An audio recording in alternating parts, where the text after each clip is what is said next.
Hey guys, today I kind of want to do one on groundwork exercise that you can do with your horse. To do this exercise, you do need a horse that is already good at lunging and just responds really well to lunging.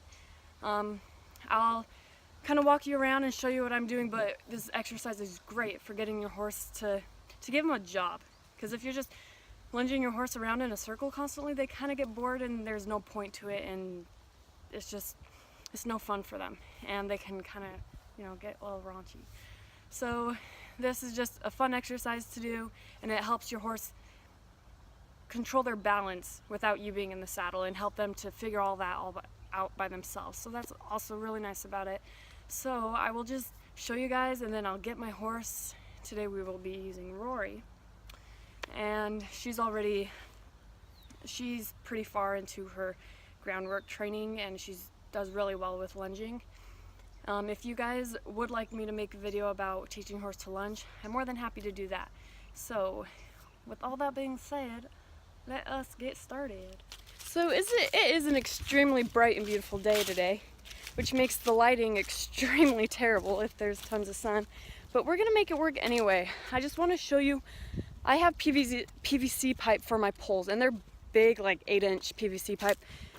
You don't need them this big. You don't need to use PVC pipe. You can use, boards or whatever you have. I like having the big PVC pipe right there, just like that, because it makes them pick up their feet and think about what they're doing. You know what I'm saying? So let me just show this to you. Okay, so ignore these ones far out. These will come later. But basically what I have is, I have this circle. I'm standing in this circle. Oh yeah? I'm standing in this circle, and I've got one there, here, here, and here. So let me see if I can. So kind of like this. See what I'm saying? So that's going to be your setup here. Between this one, and between this one and this one, which was about 15 to 16, so probably around 16 feet between those. You want enough space to be able to walk your horse and be able to stand in the middle. You want to be able to have about, between standing in the center, about here, 8 feet. And then I have these ones out here, so once the horse gets good enough at going around these 4 and starts figuring out their balance there, then we can move these in here between those two to make more of a circle. Get what I'm saying? What I have is another pole, just lonesome out here, and those two. I might work them over the 2 of those as well. I have this lonely pole out here just so I can get her used to going over these poles. She's never seen these before. She's gonna be confused what they are, so she'll probably shy at them a little bit. She's gonna have to figure out how to pick up her feet. And so I just have one single pole. I've got 2 as well, so I've got 2 poles that are alone that I can get her used to it before I bring her over the circles, because that's just gonna use more thinking. So I'm gonna go catch my horse, and then we can get started. Okay, so today I'm gonna be using Rory. She hasn't been worked with in about a week, so she's gonna have a bit more energy, which is good because you guys can see what to do in that kind of situation. She is about 5 years old and a thoroughbred. She has about 60 days under a saddle. She's got a good foundation on her, and she's usually pretty chill, and she does know her groundwork really well. And this is a lot easier if you have a horse who knows the groundwork really well. I wanted to start slow and just bring her over these lonely poles I previously talked about, and I brought her to a walk first so that she could actually look at them and kind of understand what she's doing. You get what I'm saying? And to just sniff them and just think about her feet. And so I just brought her around both directions, because remember, new side, new brain.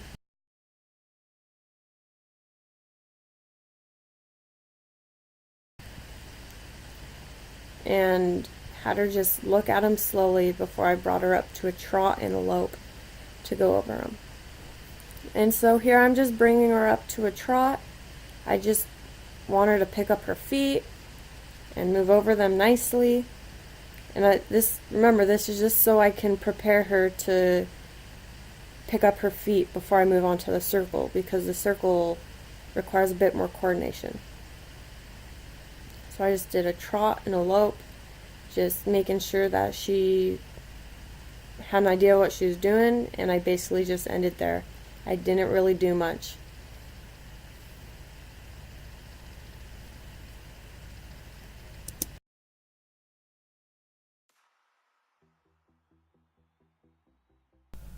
So when I first introduced them to the circle pulls, I want them to do it at a walk.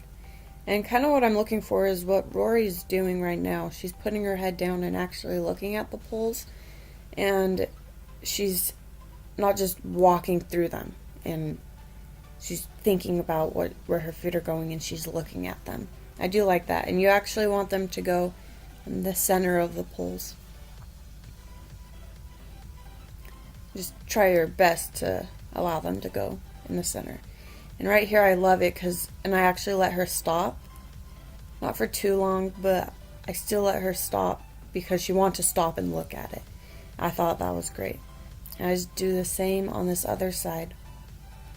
So because remember, like I stated earlier, new side, new brain. So really when you're working with a horse, you have two horses, because anything you teach on one side, you have to teach on the other, and you have to teach them like they've never been taught. Right there, she was actually she wasn't paying attention to me, so I just kind of swung the stick to get her attention. And right there, you saw her look away. And she started trotting, and she wasn't responding when I was asking her to slow down. So I just backed her up to get her attention. And I just backed her up with speed to get her attention, so she would pay attention to me, just like I said. So now I just brought her up to a trot. And a lot of the time she would hit the pole with her back foot. And right now she's doing really well, but there's some points where she wouldn't really pay attention, and she would hit especially this pole, she hit it a lot. But I would only stop her when she didn't hit the pole. And closer to the end, she did get lazy. And so I would kind of ask her to go to a lope, so she'd actually kind of jump over it to pick up her feet.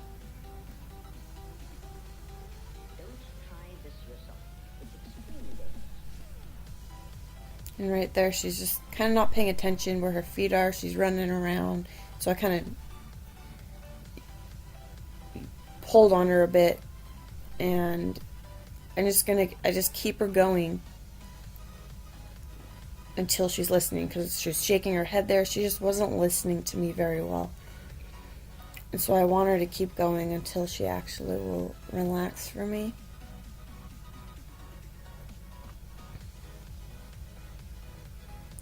And remember, I don't stop her until she doesn't hit the pole. Like right there. And just repeat that. The exact same thing.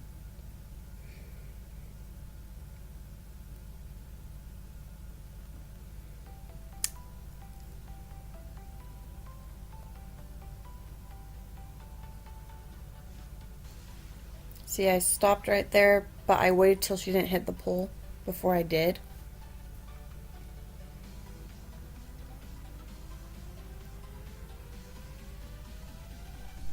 See, I didn't mind if she went to a lope because I did have control over her feet. And sometimes I liked it just because she would actually, and I would ask her to go to a lope, so she would. So I have to get down and talk like this, which isn't awkward at all. But, so day 2 today, I'm gonna just start working with her, and usually the second day it's like they've had a little bit overnight to kind of think about it. Hey. And so they're kind of more, they do better usually on the second day. And so we'll just work on the 4 poles, and if she does well, I'm gonna add in the other 4 poles, so she has to think about where her feet are a bit more. So I'll just show that to you guys right now. Okay, so for day 2, I started off with just reviewing what we did yesterday. And she did pretty well. She wasn't hitting them as bad. And so once I felt like she did good going both directions, I added in the other poles.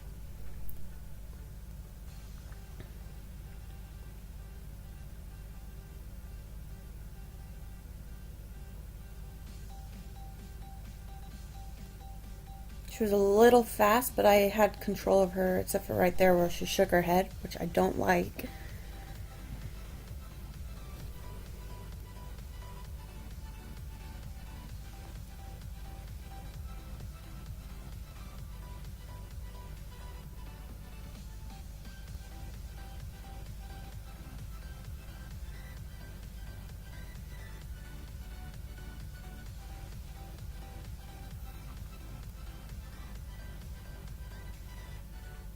And so for the time of this video, and because I didn't want this video to be 100 minutes long, I'm just going to show you right now. She's not ready for it. I'm going to show you right now all the pulls. I like to do a few days until they get really good at just doing the other pulls, but for time's sake, I want to do all the pulls. So we're just going to start out a walk and kind of start out doing what we did with just the 4 pulls, because when you introduce something new, even if it's the same thing but more advanced, you want to introduce it like you haven't really taught it to them. And these ones she hit really bad, and at the end of the video I explained how to actually fix that. So once I felt she was good at a walk, I brought her up to a trot. And honestly, you're doing the exact same thing that you did with the 4 pulls. I just wanted to show you guys the 8 pulls. And yeah, she was hitting them a lot. But she really didn't do too bad. Part of the reason she was hitting them was because they weren't spaced properly for her stride.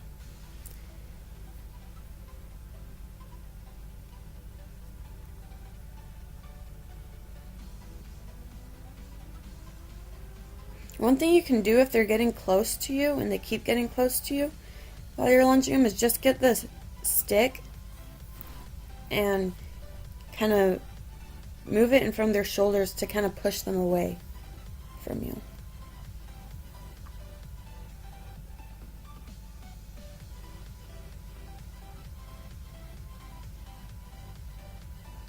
So no, she's doing pretty well.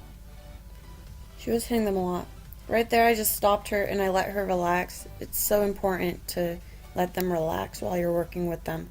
I'm just talking, so I'm doing all these weird gestures. So I let her relax, and then I just let her keep, then I brought her again. I let her relax for a few minutes just to reward them, because horses learn from the release of pressure.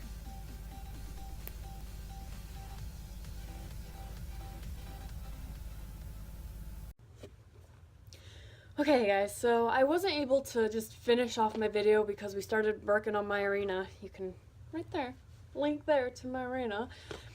And the poles got all moved out and I haven't put them back, and I just knew I wouldn't quite get to that. So I just wanted to discuss a few things really quick because I didn't really get to show you guys like what to do in different situations. So for example, as you could see, Rory was hitting the poles pretty good. There's a few things that you can do to help that. One is actually put the poles an appropriate distance apart so they're not hitting it as bad. And so it's actually set up to their stride more. That'll help them get their coordination a bit more. And another thing that you could do is, if you have, because I have these big 8-inch PVC pipes, you could actually put those to the ground so they don't move, and that way they're not, when they're hitting them, they're not really moving them that much, and they're more solid.